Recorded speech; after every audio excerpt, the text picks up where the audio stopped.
केरला, जिसे मलयालम के अंदर गॉड्स ओन कंट्री कहा जाता है, वो इस समय हेल बनाया हुआ है फ्रॉम हेवन। और इसका रीज़न है दी डिवास्टेटिंग लैंडस्लाइड्स।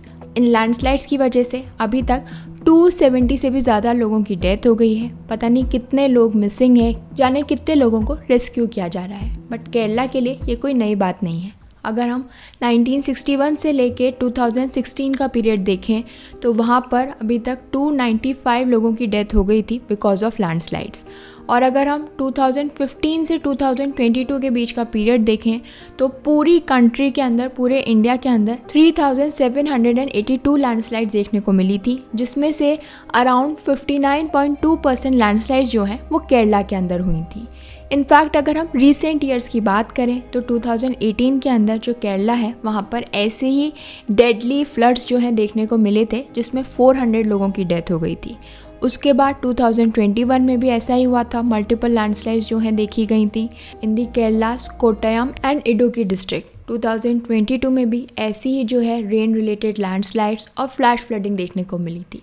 और उसके बाद ही 2022 में जो मिनिस्ट्री ऑफ अर्थ साइंसेज है उसने इन्फॉर्म किया लोकसभा को कि कैसे केरला के अंदर जो है सबसे ज़्यादा मेजर लैंडस्लाइड्स जो हैं होती हैं in the country over the past 7 years, लेकिन फिर भी कोई एक्शन नहीं लिया जाता।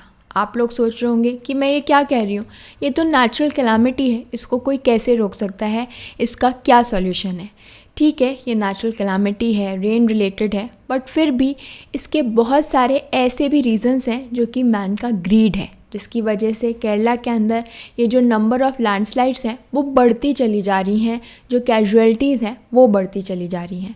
तो आज के हमारे वीडियो में हम उन रीज़न्स की बात करेंगे जिसकी वजह से केरला में इतनी लैंडस्लाइड्स होती हैं, और साथ ही साथ उस गडगिल रिपोर्ट को समझेंगे जो कि अगर 13 ईयर्स पहले इम्प्लीमेंट हो गई होती तो आज केरला की ये सिचुएशन नहीं होती।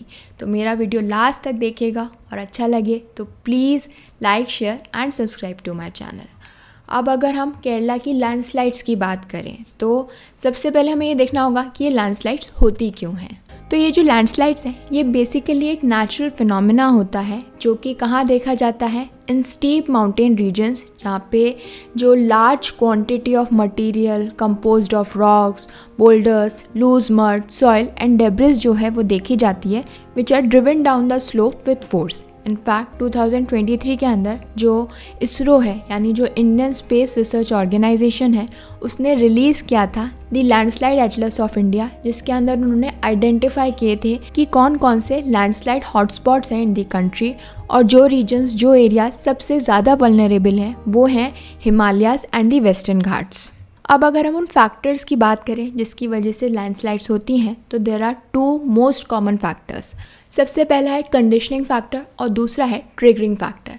अगर हम कंडीशनिंग फैक्टर की बात करें तो ये रिलेटेड होता है to the soil topography, rocks, geomorphology and slope angle. इसके अलावा जो ट्रिगरिंग फैक्टर्स होते हैं फॉर लैंडस्लाइड्स इन इंडिया वो है intense rainfall and anthropological activities, जैसे कि जो लैंड का यूजेज है वो चेंज करना, रोड्स को बनाना, बिल्डिंग्स को बनाना, अनसाइंटिफिक कंस्ट्रक्शन करना and large scale destruction of forest. तो इंडिया के अंदर कंडीशनिंग फैक्टर्स इतने तो हैं ही, मतलब इतना रीज़न नहीं है, लेकिन जो ट्रिगरिंग फैक्टर्स हैं जैसे कि इंटेंस रेनफॉल, इसके अलावा डिफॉरेस्टेशन, अनसाइंटिफिक वे में कंस्ट्रक्शन करना, रोड्स बनाना, ये सोचे समझे बिना कि इस रीजन के अंदर जो है इतना डेवलपमेंट किया जा सकता है, यानी इतना कंस्ट्रक्शन किया जा सकता नहीं है।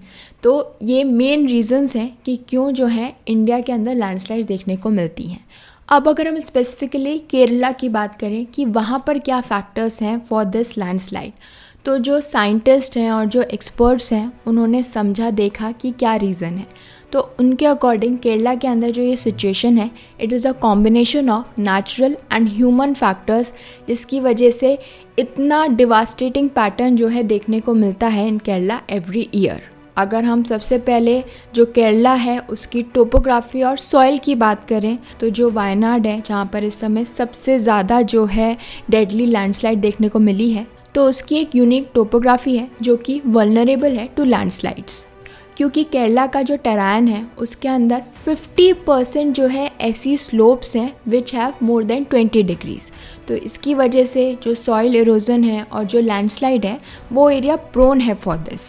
और ऐसे में जब रेनफॉल इंटेंसिटी जो है बढ़ जाती है तो उसकी वजह से जो लैंडस्लाइड्स की प्रोबेबिलिटी है वो भी बढ़ जाती है, क्योंकि जब बहुत ही तेज़ बारिश होती है, बहुत ही हैवी रेनफॉल होती है, तो उसकी वजह से क्या होता है, जो सॉइल होता है वो सैचुरेटेड हो जाता है। इसकी वजह से ऐसी डेडली लैंडस्लाइड्स जो है देखने को मिलती हैं। अब अगर हम सैचुरेटेड सॉइल की बात करें, इस कंडीशन की बात करें, तो इसमें क्या होता है, सॉइल के बीच में जो स्पेसेस होती हैं, जो वॉइड्स होते हैं, जो क्रैक्स होते हैं, उसके अंदर पानी भर जाता है। अब जब हम टोपोग्राफी की बात कर रहे हैं तो let me explain you. Topography basically एक स्टडी होता है, डिस्क्रिप्शन होता है of the physical features of an area, कि कैसे हिल्स हैं, कैसी वैलीज़ हैं, कैसे रिवर्स हैं। तो जो टोपोग्राफी होती है वो रिप्रेजेंट करती है इन सभी फिज़िकल फीचर्स को। अब ये तो बात हो गई टोपोग्राफी की, कि कैसे जो वायनाड है वहाँ पर लैंडस्लाइड होना कोई बड़ी बात नहीं है, क्योंकि उसकी जो टोपोग्राफी है, उसके जो फिज़िकल फीचर्स हैं वो ऐसे ही हैं कि अगर इतनी तेज़ बारिश होगी तो that area is prone to landslide. But ऐसा नहीं है कि ये सिर्फ नेचुरल कैलामिटी है और नेचर ही इसके लिए रिस्पॉन्सिबल है। इसमें बहुत सारे मैन मेड रीजंस भी हैं जिसकी वजह से ये सिचुएशन अराइज हुई है। तो जो केरला है, ये जो पूरा रीजन है, ये एक इकोलॉजिकल हॉटस्पॉट है और इसी वजह से जो टूरिज़्म है केरला के अंदर वो भी जो है पिछले सालों में काफ़ी बढ़ता हुआ देखा गया है। अब इस टूरिज़्म की वजह से जो है वहाँ पर काफ़ी सारे hotels, restaurants, bed and breakfast, तो इन सभी वल्नरेबल एरियाज़ में ये सारा कंस्ट्रक्शन हुआ है which have significantly contributed to the tragedy, क्योंकि इतनी सारी कंस्ट्रक्शन एक्टिविटीज़, जो रोड्स हैं वो बनाई जा रही हैं। अब आप लोग सोच रहे होंगे कि अच्छा खासा डेवलपमेंट हो रहा है, हम डेवलपमेंट रोकने की बात क्यों कर रहे हैं। तो लेट मी एक्सप्लेन यू। किसी भी एरिया में जब इस तरीके का कंस्ट्रक्शन होता है या रोड्स डेवलप की जाती हैं तो देखा जाता है कि उस एरिया के अंदर उस टोपोग्राफी के हिसाब से हम किस तरीके का कंस्ट्रक्शन कर सकते हैं, कितना कंस्ट्रक्शन कर सकते हैं। तो पूरा साइंटिफिकली ये चीज़ देखी जाती है। अब केरला के अंदर ये सब चीज़ें बनाने से पहले जो चीज़ देखी जाती है साइंटिफिकली, जब ये बात समझा जाता है तो बहुत ही पुराने टाइम की जो रेन इंटेंसिटी है उसे देखा जाता है और उस हिसाब से कंस्ट्रक्शन कर दिया जाता है।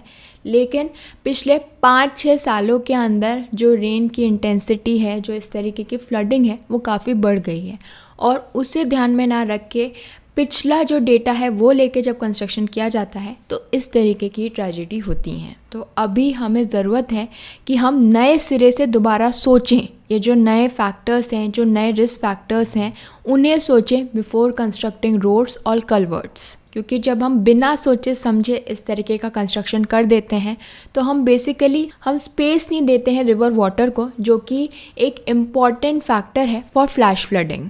और इसी तरीके के अनसाइंटिफिक कंस्ट्रक्शन की वजह से जो है इतना डिस्ट्रक्शन देखने को मिलता है।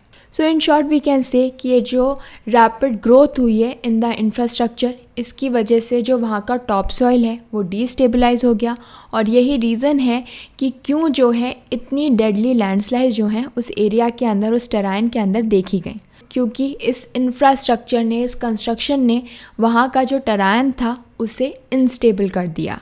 अब हम ये तो समझ गए कि टोपोग्राफी क्या है, मैन मेड कंस्ट्रक्शन की वजह से क्या क्या डिस्ट्रक्शन हुआ है, मगर ये सब चीज़ें रोकी जा सकती थी। दो इस समय जो है सब लोग एक दूसरे को अक्यूज़ कर रहे हैं कि टाइम पे जो है अलर्ट नहीं दिया गया, नहीं बताया गया। बताना क्या था, जब इतनी बारिश हो रही है उस एरिया के अंदर जहाँ पर जगह ही नहीं है, तो ऑब्वियसली नेक्स्ट स्टेज यही होगी। तो ये एक्सपेक्टेड था जब इतनी बारिश, इतनी हाई इंटेंसिटी की रेनफॉल जो है इतने टाइम से केरला में हो रही है। दो ये सब चीज़ें अवॉइडेबल थी अगर 13 इयर्स पहले कोई स्टेप लिया गया होता। जी हाँ, 13 इयर्स पहले एक माधव गडगिल कमेटी रिपोर्ट जो है आई थी सामने, जिसमें रिकमेंड किया गया था that 64% of the western Ghat should be designated as ecologically sensitive zone. इस रिपोर्ट के अंदर स्पेसिफिकली हाईलाइट किया गया था कि हमें ज़रूरत है कि केरला के अंदर जो हाईली सेंसिटिव एरियाज़ हैं उन्हें हम प्रोटेक्ट करें और वहाँ पर किसी भी तरीके का कोई भी डेवलपमेंट नहीं होना चाहिए। लेकिन उस टाइम पर जो स्टेट गवर्नमेंट थी उसने क्रिटिसाइज़ किया था इन रिकमेंडेशंस को, क्योंकि उनका कहना था कि अगर हम डेवलपमेंट नहीं करेंगे तो इससे जो है वहाँ के लोगों की जो लाइवलीहुड है वो अफेक्ट होगी, स्टेट का डेवलपमेंट नहीं होगा। तो केरला ने ये जो प्रपोजल दिए गए थे, ban on sand mining, quarrying, transport infrastructure restrictions, wind energy projects, hydro electric projects और भी बहुत सारी चीज़ें जो हैं उस सभी को केरला ने ऑब्जेक्ट किया था कि अरे ये सब चीज़ें हम कैसे बैन कर सकते हैं, हमारा डेवलपमेंट रुक जाएगा, लोगों की लाइवलीहुड पे अफेक्ट पड़ेगा। ये जो रिपोर्ट थी ये 2011 में आ गई थी। आज तक इसे जो है इसकी रिकमेंडेशंस को इम्प्लीमेंट नहीं किया गया है। इनफैक्ट जब इसे जो है इंट्रोड्यूस किया गया था उस टाइम पर जो केरला है, जो वहाँ की गवर्नमेंट है, उसने ये कहा था कि नहीं, ये सब चीज़ें हम कैसे कर दें, डेवलपमेंट रुक जाएगा, लोगों को लाइवलीहुड कैसे मिलेगी, जब लोग ही नहीं रहेंगे तो लाइवलीहुड कैसे देंगे। अगर उस टाइम पर इन चीज़ों को इम्प्लीमेंट कर दिया होता तो 2018 से ये जो डिवास्टेटिंग लैंडस्लाइड्स हर दूसरे साल जो है देखने को मिलती है, शायद उसे रोका जा सकता था। बट अभी भी कोई इस रिपोर्ट की बात नहीं कर रहा, ये नहीं सोच रहा कि अभी भी इस रिपोर्ट की जो रिकमेंडेशंस हैं उन्हें इम्प्लीमेंट किया जाए। इनफैक्ट अभी ज़रूरत है कि वापस से चीज़ों का सर्वे हो, क्योंकि अभी और नए एरियाज़ डेवलप हो गए होंगे जो कि इकोलॉजिकली सेंसिटिव एरियाज़ हैं, यानी उन एरियाज़ के अंदर कंस्ट्रक्शन, किसी भी तरीके का डेवलपमेंट नहीं हो सकता। अगर कुछ हो भी रहा है तो उसे साइंटिफिकली देखा जाए कि कितना डेवलपमेंट किया जा सकता है। But instead of speaking on this, हम लोग लड़ रहे हैं कि किसकी गलती थी, किसने टाइम पे अलर्ट नहीं किया, किसने जो है ध्यान नहीं दिया। सो आई होप कि वहाँ की जो सिचुएशन है वो जल्द से जल्द ठीक हो और जो भी इस रिपोर्ट में लिखा गया था उसे इम्प्लीमेंट किया जाए, ताकि आगे आने वाले फ्यूचर ईयर्स में जो है ऐसी डेडली लैंडस्लाइड जो है देखने को ना मिले। I hope this information, this analysis was helpful to all of you. Please like, share and subscribe to my channel. Thank you.